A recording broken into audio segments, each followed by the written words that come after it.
alternative basée sur une réalité perçue et non divulguée. Une obligation de demander aux États-Unis d'Amérique d'intervenir selon les traités et accords signés entre les deux pays. Finances, développement économique et tranquillité d'Haïti. Son Excellence, M. Joe Biden, le Sénat et la Chambre des représentants des États-Unis, M. Ariel Henry, chef de parti politique, peuple haïtien, jeunesse haïtienne, les femmes, les handicapés, la diaspora haïtienne à travers le monde entier et les jeunes armés illégalement dans le pays. Point besoin de faire un étalage de nos problèmes sociaux, politiques et économiques et des souffrances de notre peuple fatigué par la politicaillerie insupportable et abusive des politiciens traditionnels et de la prolifération explosive des jeunes armés qui terrorisent la nation. C'est avec amertume que nous observons notre histoire décapitée par nos propres frères. Et encore une fois, nous observons notre pays devenir le centre d'attraction du monde entier qui s'attend en silence à une explosion sociale qui peut se produire à n'importe quel moment. Ou même avec Nabgoumen pour respect article 138 acte 149 Constitution 1987 là. Depuis presque 2 ans et depuis longtemps, moi j'ai été convaincu que nous pouvons démontrer capacité nous pour unir nous une fois pour toutes sous choix d'un monde comme président provisoire qui a un choix constitutionnel sans trouble et sans force côté. Action ça, moi j'ai seulement pensé taper une nation dans le dernier moment critique et tragique ça yo. Mais moi j'ai trompé. Moi j'ai pensé que la Cour de cassation t'a prêté, malgré toute faiblesse, seule institution qui était qu'à répondre à l'appel constitutionnel des derniers moments ça. Et encore une fois, moi j'ai trompé. Papa ici, où que vous soyez, parti politique, quelle que serait votre vision ou objectif, vous aviez tous failli à votre responsabilité citoyenne par votre silence et par votre insensibilité, premièrement, à laquelle vous portez à ridiculiser le juge Joseph Mécène Jean-Louis, un homme aussi respectueux, crédible et honnête, qui a eu le courage qu'un peu jeune garçon n'a pas de gain pour te camper, pour te dire prêt pour le servir nation. Et nous toutes, nous contribuons dans la destruction magistrat Madame Wendell Taylor Koch, victime de persécution politique pour son désir de servir sa patrie et ses possibilités incontestables d'accéder à la haute magistrature suprême de l'État. Nous identifions Gangyo comme ennemi peuple et n'a parlé de gouvernement de facto qui héritier de nos complots pour détruire le peuple, mais nous pas jamais de courage pour nous garder tête par nous que qui complice dans des ordres que nous avons là aujourd'hui. Ils ont assassiné Jovenel Moïse dans la nuit qui était allée de 7 à 8 juillet 2021. Il était fait tellement vite, tellement rapide, dans un budget. Nous pas bien absolument rien qu'à faire pour nous éviter la mort Jovenel. Mais, qui ça nous fait de constitution pays? Nous torturons pendant presque 4 années. Nous empoisonnons. Nous touillons tout doucement.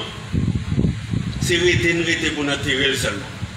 Et nous prétendons, avec une certaine fierté, pompeusement dire que la Constitution est enveilleuse.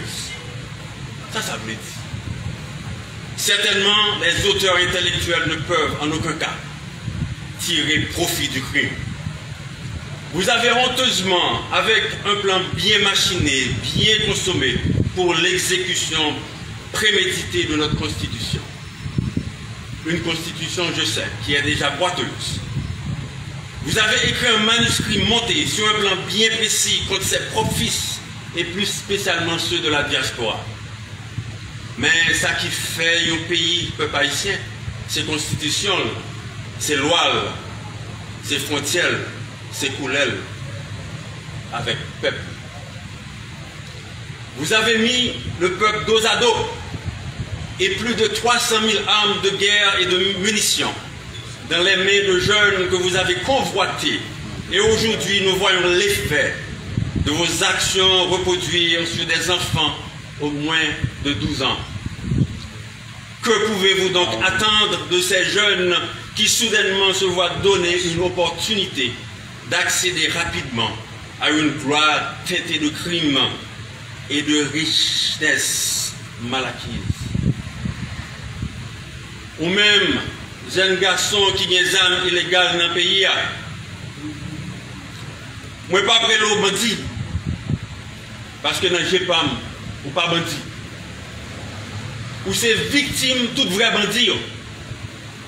Et puis ou en bas effet intoxiquant âme qui dans mon yo qui boit une fausse impression qu'on a un pouvoir permanent. Mais ma dit pouvoir là, il a un petit temps. Si vous pas prendre conscience, pouvoir ça a mené en bataille. Vous en met violence ça, qui a poussé là. Moi mando aujourd'hui pour contrôler. Tendance qui a poussé là. Moi mando pour camper sous les kounia. Suspendre fait travail l'autre monde. Suspendre fait travail l'autre entité. Peuple a besoin de respirer. Et au même temps, a besoin de respirer. Déposez les âmes nous, petits messieurs. Déposez les âmes nous, petits garçons. Et puis, baille population en route pour aller chercher la ville. Qu'on en matissant, ou bien on en croit des bouquets.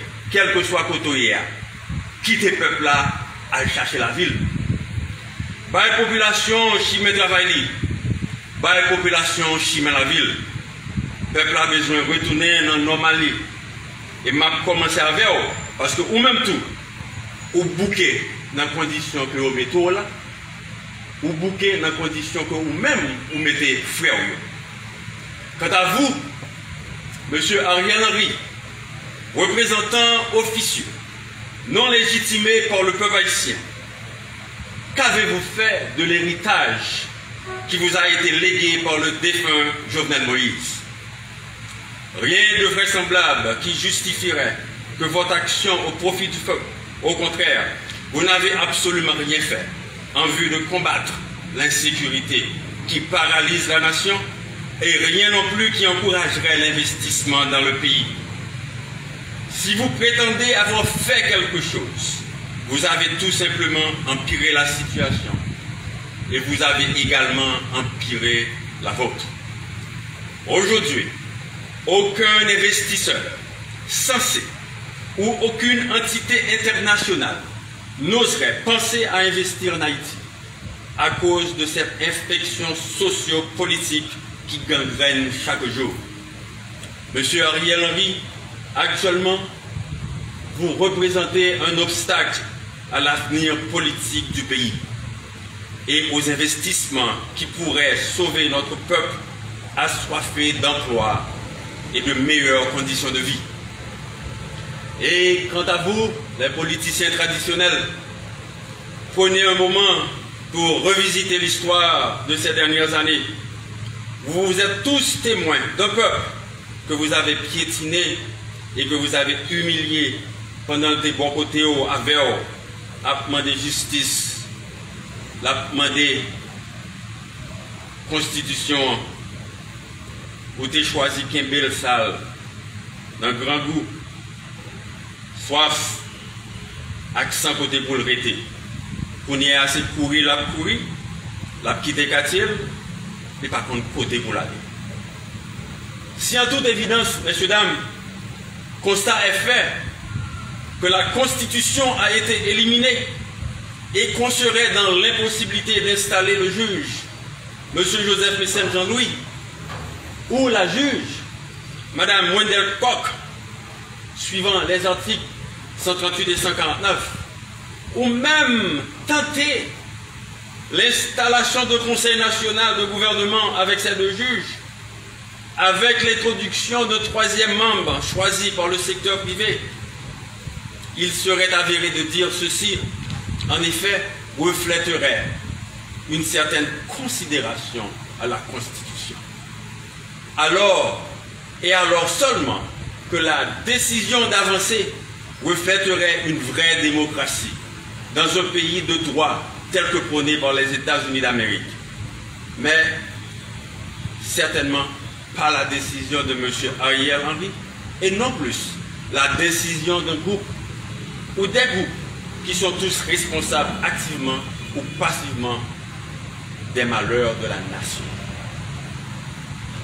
Une décision comme ça, c'est qu'à décision peuple haïtien. Mais je ne vais pas faire mes illusions. Je ne vais pas oser inciter le peuple là pour le faire face à tout problème ça. Pendant plus passé un siècle, le peuple a été privé de toute bagaille. Il était ridiculisé par tout le monde sans un signe de compassion. Pas trop longtemps de ça, il était menti des barricades caoutchouc capoulé, côté où il fait comprendre que les barricades c'était l'avenir. Ils ont déshabillé le peuple là. Ils ont mis le tout nu. Ils ont fait frêle, couper tête. Et puis, ils ont fini d'utiliser l'irrité sans abri et sans espoir. Mes amis, le peuple a fatigué et il n'est pas qu'à supporter encore. Mais même notre ça m'a obligé à parler avec le président Biden, avec sénateurs, avec députés dans les États-Unis. Haïti est aujourd'hui à un carrefour de notre histoire où nous nous trouvons face à une réalité que nous ne pouvons continuer à ignorer. La pratique de culpabilité imposée sur votre pays pour au moins un siècle a été plutôt un mal contre notre pays, mais pas contre votre pays. Pour tout ce temps, les accusations de votre ingérence n'ont jamais cessé et la raison est pourtant simple. Nos dirigeants, pour une raison ou pour une autre, ont fait le silence et n'ont jamais informé le peuple du traité entre les États-Unis et la République d'Haïti signé le 16 septembre 1915. Nos dirigeants, nous nous avons informés de l'accord de 1994 pour le retour de Jean-Bertrand Aristide, l'accord de 2003-2004 pour le départ d'Aristide, l'accord avec Gérard Latotu et les accords plus récemment avec Michel Martelly et Jovenel Moïse 2019. Ce traité et ces accords, Monsieur le Président, ayant en commun pour objet, nous pensons, le renforcement de l'amitié existant entre les deux pays, le redressement de l'état actuel des revenus et des finances d'Haïti, le maintien de la tranquillité de notre République et l'exécution des plans de son développement économique et de sa prospérité. Regardez, Monsieur le Président et les honorables sénateurs et députés, où en sommes-nous aujourd'hui? Je vous exhorte au nom du peuple haïtien à en prendre connaissance de ce traité et de ces accords et faire ce qui est nécessaire pour restaurer la paix en Haïti avec l'installation immédiate d'un gouvernement intérimaire. Point besoin de vous dire que Haïti est devenu un pays de non-droit, ce que d'ailleurs vous ne souhaiterez pas. Haïti est aujourd'hui un pays sans gouvernement, un pays sans constitution, un pays sans institution. Il n'y a plus de temps ici pour la diplomatie. Elle a été éliminée avant même sa naissance, comme la Constitution qui est mise en veilleuse. nous avons échoué à toutes les tentatives diplomatiques, en particulier lorsque nous traitons avec un gouvernement de facto.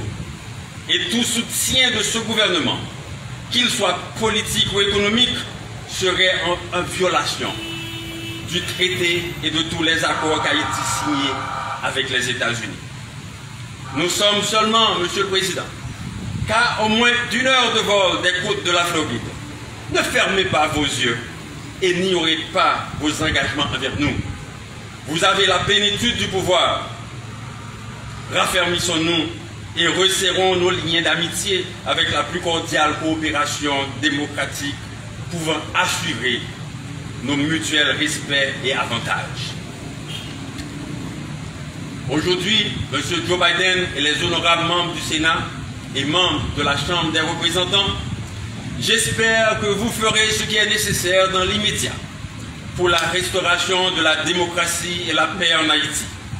Et nous profiterons de cette occasion pour amender ou renégocier le traité de 1915 et réviser les accords de 1994 à 2019 avec le prochain gouvernement élu des prochaines élections. Chers concitoyens, nous devons, au milieu de ces conditions inconstitutionnelles, choisir de périr ou de vivre. Où le choix de vivre garantira l'avenir de cette génération et celles qui viendront. Être orgueilleux, non intelligent et non progressif risque de nous coûter notre terre précieuse qui est l'envie de toutes les nations. Ce gouvernement intérimaire aura pour mission la sécurité des vies, des biens et des immeubles et à planir le terrain socialement, politiquement et économiquement en vue de la réalisation des prochaines élections dans un but spécifique d'éliminer ce système politique qui a fait échec. Je dis, dans le moment ça, on met avec à tout le monde qui veut travailler pour la libération du pays d'Haïti. Il y a une décision que nous devons prendre pour l'avenir du pays. Nous devons unir nous pour nous dire non à toute tentative pour continuer à détruire la nation et pour nous dire oui pour construction et développement économique, social et politique du pays d'Haïti. Dans nos moins, ma lancé un appel à toute couche société nous, côté pas gagné, ni en haut, ni en bas, ni catholique, ni protestant, ni vaudouisant, ni maçon, ni noir, ni mélatte, ni riche, ni pauvre. Société nous envie de tourner au laboratoire. Côté nous toutes a souffert sans exception à cause résultat crime, grande trahison ça qui c'est exécution constitutionnelle. Une seule nation, un seul peuple, un seul pays, Haïti. Vive Haïti et vive la liberté. Merci.